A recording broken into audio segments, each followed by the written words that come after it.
Israel और Hamas के बीच इस वक्त जंग चल रही है। 20 से ज्यादा अलग अलग जगहों पर दोनों ही देशों के बीच जंग जारी है। हमास के लड़ाकों ने इजराइल में 5000 रॉकेट दागे, 230 से ज्यादा फिलिस्तीनियों की मौत हो गई, 1700 से ज्यादा लोग घायल हुए। इधर 250 इजरायलियों की भी मौत की खबर है, जिसमें 1500 लोग घायल हुए हैं। इजराइल से भारत आने जाने वाली फ्लाइट्स को रोक दिया गया है। प्रधानमंत्री नरेंद्र मोदी ने भी इस संबंध में ट्वीट किया और लिखा कि मुश्किल घड़ी में भारत इजराइल के लोगों के साथ खड़ा हुआ है।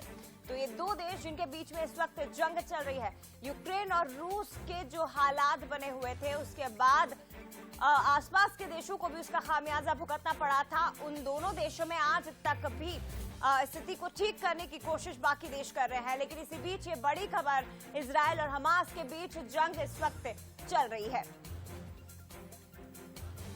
तो ग्राफिक्स के जरिए आपको बताते हैं कि कब संकेत मिले थे। अप्रैल से दरअसल इस हमले के हालात बनने लगे थे और अप्रैल में इसके संकेत भी मिलने लगे थे।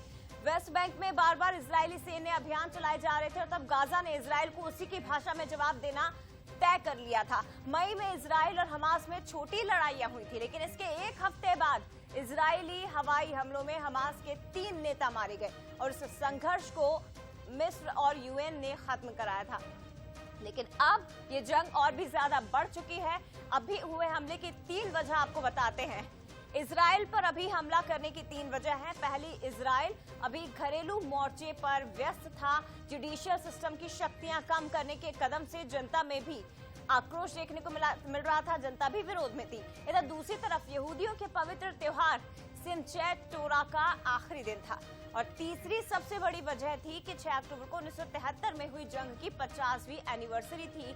6 अक्टूबर 73 को पड़ोसी देशों ने इजराइल पर हमला किया था और यहूदी इस दिन पापों के प्रायश्चित के लिए उपवास रखते हैं। तो ये सबसे बड़ी वजह कि इसी दिन को चुना गया और हालात इस वक्त ये बने हुए हैं। लेकिन इजराइल और फिलिस्तीन के बीच विवाद आखिर किस वजह से है, क्यों आखिर विवाद हो रहा है, ये भी जरा आपको बताते हैं। मिडिल ईस्ट के इलाके में 100 साल से दरअसल संघर्ष चल रहा है। यहाँ वेस्ट बैंक, गाजा पट्टी और गोलन हाइट्स जैसे इलाकों पर विवाद है। फिलिस्तीन उन इलाकों समेत पूर्वी यरूशलेम पर अपना दावा जताता रहा है। इधर इजराइल यरूशलेम से अपना दावा छोड़ने को बिल्कुल भी तैयार नहीं है। गाजा पट्टी इजराइल और मिस्र के बीच में है। यहाँ फिलहाल हमास का कब्जा है और ये इजराइल विरोधी समूह माना जाता है, इजराइल के खिलाफ रहता है। सितंबर 2005 में इजराइल ने गाजा पट्टी से अपनी सेना वापस बुला ली थी। फिलहाल ये तस्वीरें देखिए, हालात इस वक्त यहाँ इजराइल में बने हुए हैं। देखिए, हर जगह आपको तबाही का मंजर नजर आएगा, हर जगह तहस नहस की हुई इमारतें, बिल्डिंग नजर आएगी। लोगों को सुरक्षित स्थानों पर पहुंचाया भी जा रहा है सेना की मदद से, लेकिन कुछ लोग अपनी सुरक्षा का खुद ही इंतजाम कर रहे हैं। जरा तस्वीरें देखिए, तबाही का मंजर और हालात एक बार फिर से इजराइल और हमास में अब खराब हो चुके हैं।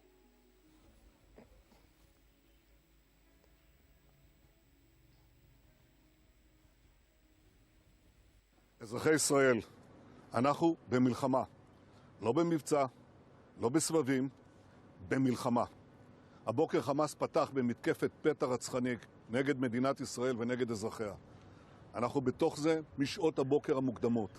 כינסתי את ראשי מערכת הביטחון, הנחיתי קודם כל לטהר את היישובים מהמחבלים שחדרו פנימה. הפעולה הזאת מתבצעת בשעות הללו. במקביל הוריתי לבצע גיוס מילואים נרחב ולהשיב מלחמה שערה בעוצמה ובהיקף שהאויב לא הכיר. तो बताया जा रहा है कि सरप्राइज अटैक था, जैसा कि आपने सुना कि सरप्राइज अटैक था, हम इसके लिए तैयार नहीं थे। सुबह सुबह यह अटैक हुआ था।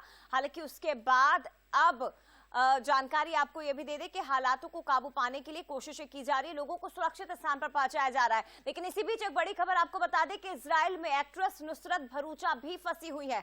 बॉलीवुड एक्ट्रेस नुसरत भरूचा जो इजराइल में फंसी हुई है, उनसे अब तक संपर्क नहीं हो पा रहा है।